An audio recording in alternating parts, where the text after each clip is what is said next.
Dear students, welcome to the second part of the poem Stopping by Woods on a Snowy Evening. As you know, in the first part I have already given introduction to the poet, to the poem, and again the different implied meanings, implications of this poem. I have also discussed the rhyme scheme in this poem, how the rhyme pattern is A, B, A for the first three stanzas, each having 4 lines, and how the concluding stanza has a different rhyme scheme, that is A.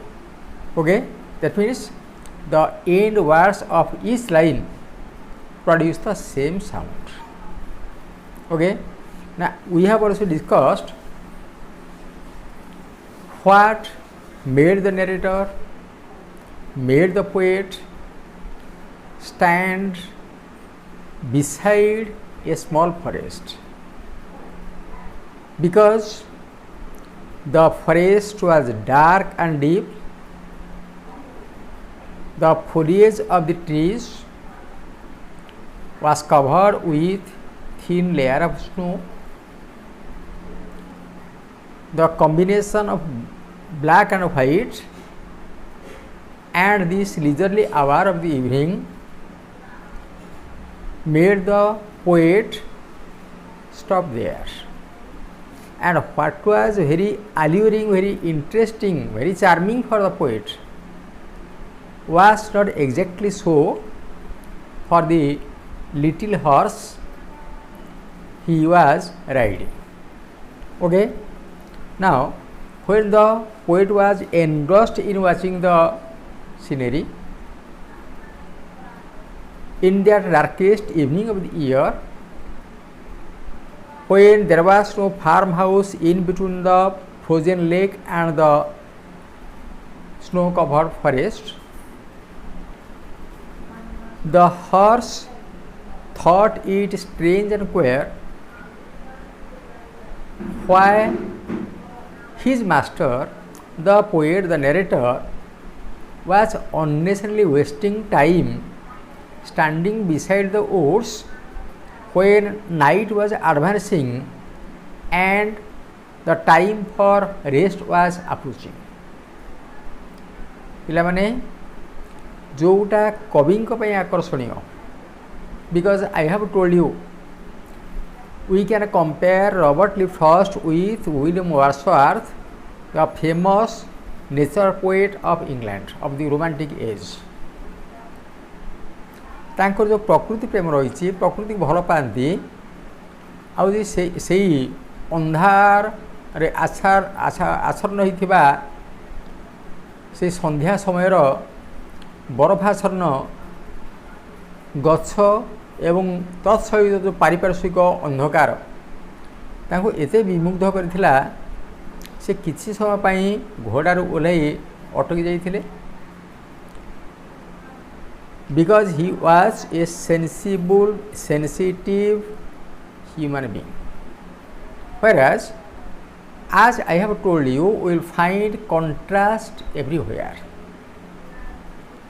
In every line of this poem, human being and animal.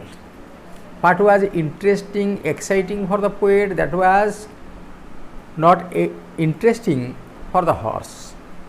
What was natural for the poet, that was square for the horse.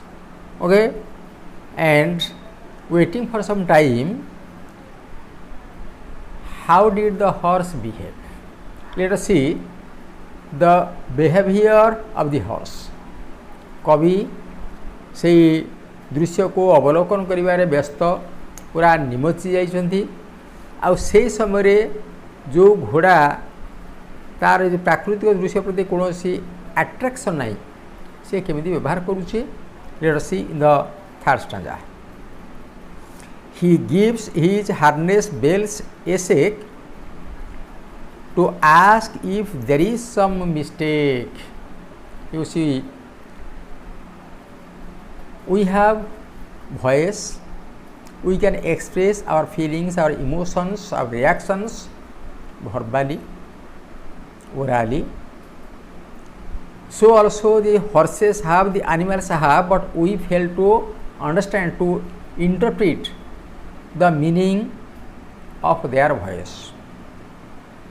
And here the horse is showing its reaction. The horse is drawing the attention of the poet. How? By shaking his harness bells. He gives his harness bells a shake. He means this is a pronoun which refers back to the horse, not to the poet. সেই ঘোড়া କ'ଣ କରୁଛି ନା shaking, moving the harness bell, the jingling bells, the small bells made of brass which were fastened around its neck. The horse shook its head and thereby the bells created a jingling sound.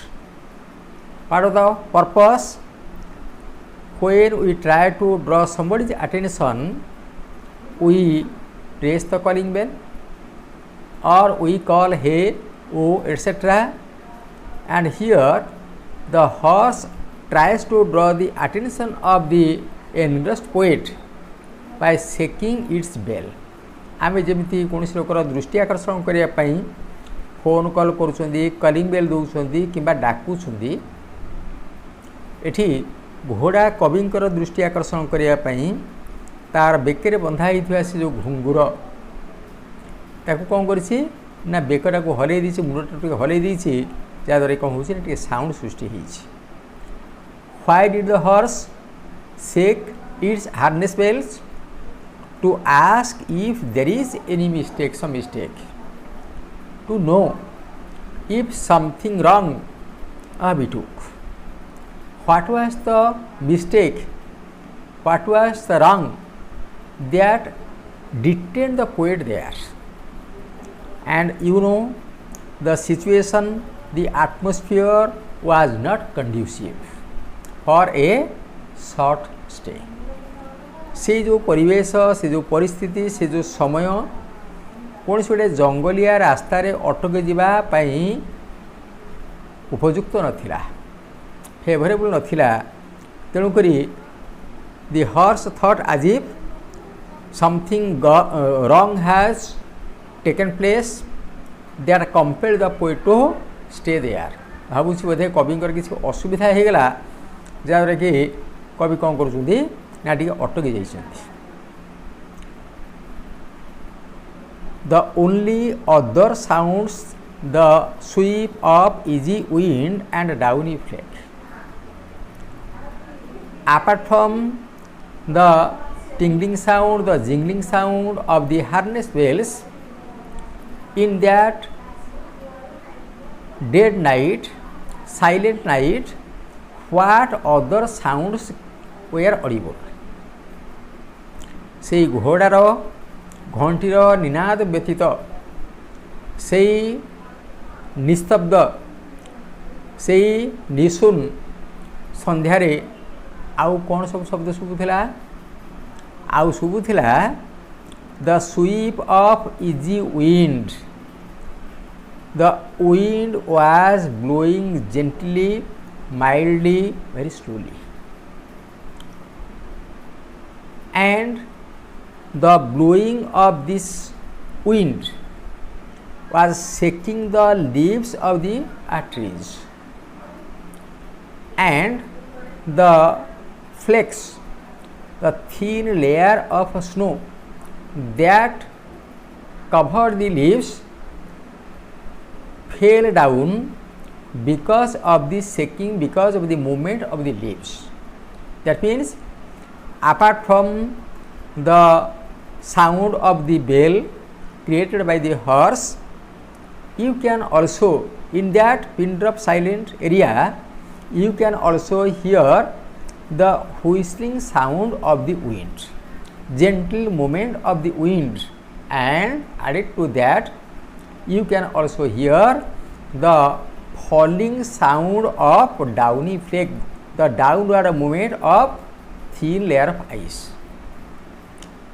ସେଇ ସୁନସାନ ସନ୍ଧ୍ୟା ସମୟରେ ଘୋଡ଼ାର ଘଣ୍ଟିର ନାଦ ବ୍ୟତୀତ ଆମେ ଆଉ କ'ଣ ଶୁଣିପାରିବା ନା ଧୀର ମନ୍ଦ୍ର ଗତିରେ ପ୍ରବାହିତ ପବନର ଝଙ୍କାର ଆଉ ପତ୍ର ଉପରେ ଆସ୍ତରଣ ସୃଷ୍ଟି କରିଥିବା ଖସି ପଡ଼ୁଥିବା ସେଇ ସଂକୀର୍ଣ୍ଣ ପତଳା ବରଫର ପତନ. You see how dead, how silent was the evening.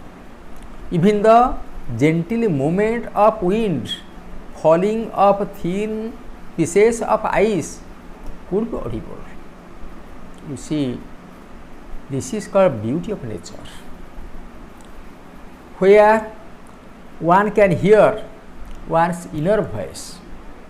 One can hear that non-stop rhythm of the heart, rhythm of the inhaling and exhaling of air. এই নিস্তব্ধ ସମୟରେ ଯେତେବେଳେ କି ସବୁ କିଛି ସ୍ତବ୍ଧ ଥିବ, ସ୍ଥିର ଥିବ, କିଛି ଶବ୍ଦ ନଥିବ, ସେହି ସମୟରେ ଜଣେ ନିଜର ଶ୍ୱାସ ପ୍ରଶ୍ୱାସ କ୍ରିୟାର ଶବ୍ଦଟାକୁ ମଧ୍ୟ ଶୁଣିପାରିବ. ନିଜର ମନକୁ ଅନ୍ତର୍ମୁଖୀ କରିଦେଲେ ନିଜର ହୃଦସ୍ପନ୍ଦନ ମଧ୍ୟ ଜଣେ ଶୁଣିପାରିବ. ଏଭଳି ଏକ ସମୟ. And here in a different way we can interpret the poem.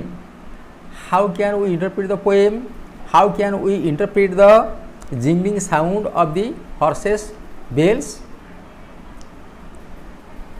And this evening is the evening hour of a human being, when we are approaching or we are about to approach the ultimate reality, that is death. Evening, not night. Night for sleep, night for death. Now this sound of the horse is just like the different reminders served to us before our actual death. ଆମର ମୃତ୍ୟୁ ପୂର୍ବରୁ ଆମକୁ ବିଭିନ୍ନ ସମୟରେ ଆମେ ମୃତ୍ୟୁ ଆଡ଼କୁ ଆଗେଇ ଯାଉଛନ୍ତି ତାର କିଛି ସୂଚନା ଦିଆଯାଏ, ସଂକେତ ଦିଆଯାଏ. ଫର୍ ଏକ୍ଜାମ୍ପଲ୍, ଆମେ ଯେତେବେଳେ ଦେଖୁଛନ୍ତି ଜୀବନର ସାୟଙ୍କାଳ ଆସିଲା, ଆମେ ପୁରାପୁରି ବୁଢ଼ା ହେଇଗଲେ, ଆମକୁ କ'ଣ ସବୁ ସୂଚନା ମିଳେ? Greying of hair. Some strands of hair look white, some grey,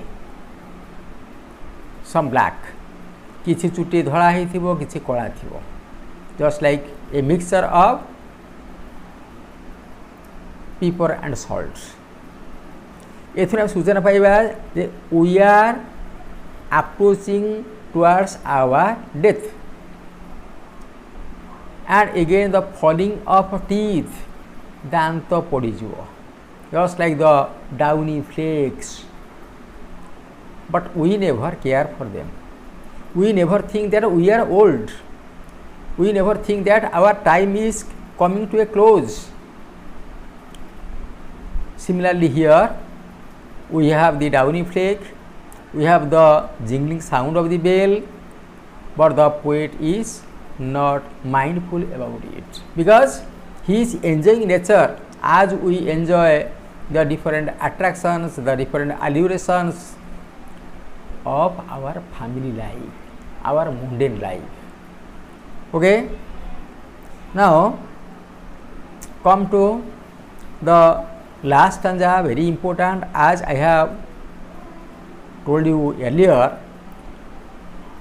this last stanza was very important, most favorable for Pandit Jawaharlal Nehru and the American President John Kennedy.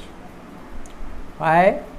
Because these lines bear some message, creates awareness about one's course, one's duties, and awareness about one's death. How? The woods are lovely, dark and deep, but I have promises to keep. What is life? If full of care, there is no time to stand and stare. Manish जीवन कौन?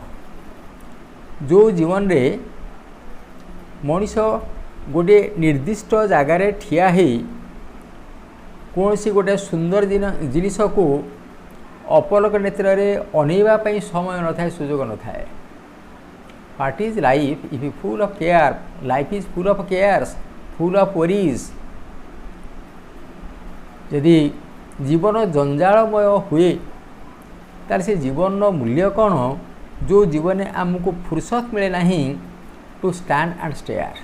गोटे सुंदर जिनिस को अवलोकन करने आम पाखे यदि समय ना से जंजाल विजड़ित जीवन मूल्य कौन? You see there is call of nature and call of duty. Nature calls the poet to watch and duty calls the poet to live.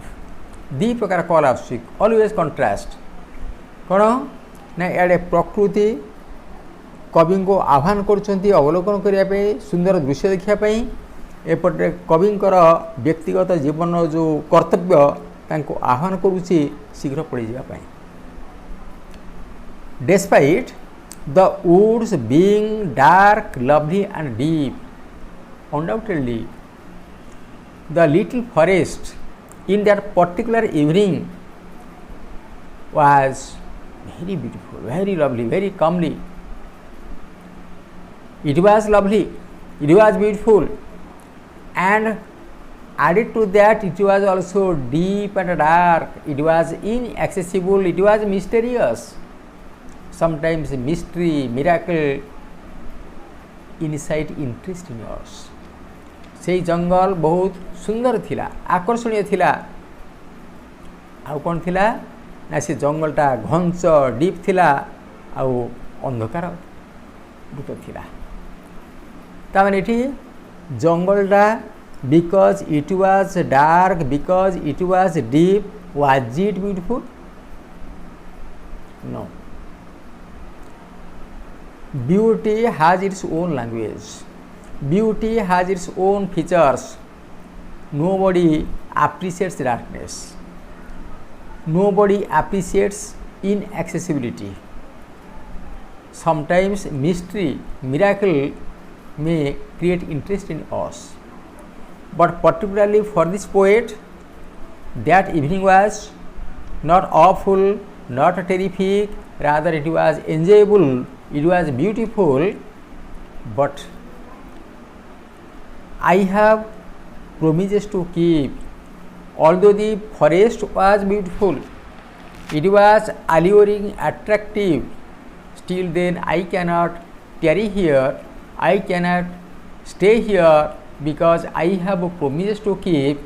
I have so many commitments, I have so many chores, I have so many assigned duties to complete before I sleep. जंगलटी झाड़टी आकर्षणीय हेले सुधा, mysterious हेले सुधा, dark and deep हेले सुधा मु एठारे अधिक समय रही पारिबि नाही, रही पारि थांते, but because of the reminder of the शहर्स. कहीं ना मते मोर केते गुड़िए कमिटमेंट रही, प्रतिश्रुति रही, जवाब रही, ताकू फुलफिल करा पड़ो, ताकू पूर्ण करा पड़ो.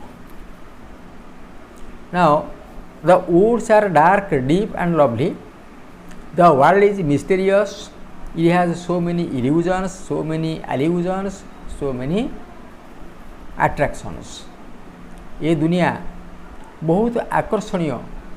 Because of its attractions, our mind becomes a slave to it, becomes bonded to it, entangled here. किंतु एठी कौन कहूची ना the poet is bit conscious, conscious about his duties, conscious about his promises. किंतु आम भली कवि एते प्रतिश्रुति शून्य नुहंती, निजर प्रतिज्ञा को से भूली जाई नांती कर्तव्य पथर से ओहरी जाई नांती केवल आनंद पछरे से धाई नांती the woods are lovely dark and deep but I have promised to keep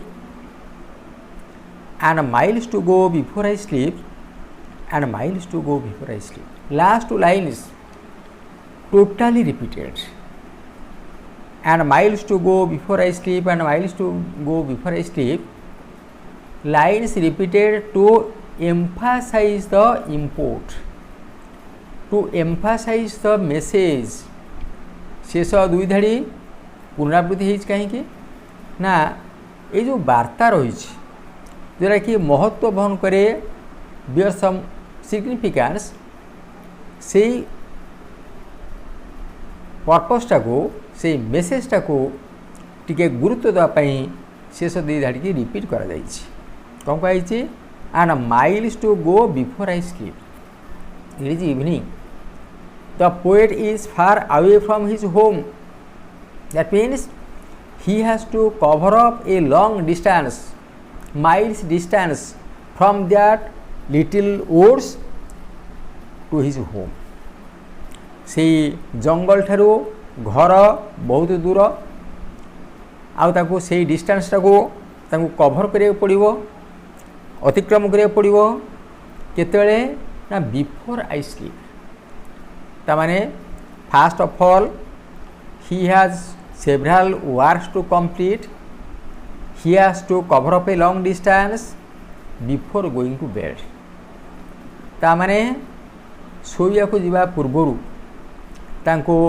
बहुत दूर अतिक्रम करिया को पड़िबो आउ बहुत गुड़े कमिटमेंट रही काम रही सारिया को पड़िबो and before completing his day's work he cannot sleep हमें those who want to keep abreast with time those who maintain time they never keep work spending for the following day जो माने समयानुवर्ती जो माने कर्तव्यनिष्ठ से माने आजी काम काली के रखती ना ये कवि कौन कहते ना I have to cover up a long distance before I take a physical rest you see two levels of journey two types of journey one is physical journey the poet is traveling from one place to the other and the time is evening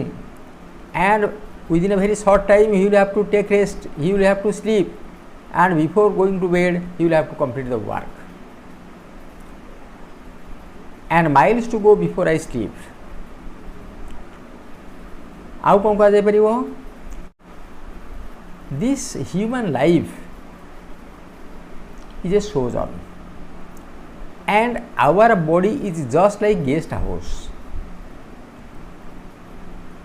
तेणु आमे शरीर को बंधु घर भाविबा अतिथि भवन भाविबा where we are not permanent. If we visit your friend's house as a guest, after some time, after some hours, after some days, you will have to come back to your own house. And before coming to your own house, you have to complete the work for which you have gone there. तुम गोटे सांग घर को जाइछ जो उद्देश्य रे जो काम नहीं कि सांग घर को जाइछ आसीबा पूर्व से कामटा सारी के आसिया पड़ो तो एठी this sleep may imply physical rest as we always take at night and this sleep according to John Donne may also imply death. Death is a long sleep and before we die, before we bid goodbye to this mundane world, we have to perform different duties assigned to us. We have to play different roles given to us. In the words of William Shakespeare, life is a stage, life is a drama, all the world's a stage and we are playing different roles just like actors and actresses. And in one's life, one has to play the role of an infant, a school going child, an adolescent, a young man, a man, an old man, and then he is no more. You have to play the role of a son or a daughter, you have to play the role of a brother or a sister, you have to play the role of a husband or a wife, you have to play the role of a father or a grandfather, mother or grandmother. These are the different duties, and we have to perform our roles perfectly before we take a permanent farewell. You know, two things, we have to become aware of two things. Number one, so long we are in this physical world, we have to perform our physical duties. Number two, we have to think that this world is not our permanent abode, we are the temporary residents here, and we have to return back. And we have to remember that we have to complete our work by any means before our actual time of death or actual sleep. Okay. Now, I think the poem is a bit clear, and I have tried to explore, to find out, to dig out the surface meaning and the inner meaning of the poem, because sometimes some critics compare Robert Lee Frost with our Kavi Samrat Upendra Bhanja, whose poems bear several meanings, several implications. Okay, thank you all, and if you like this poem, don't forget to subscribe to my channel, because this type of many discussions from your prose pieces, poems and book too, including grammar items, will be discussed through my channel DM classes. Okay, thank you, take care.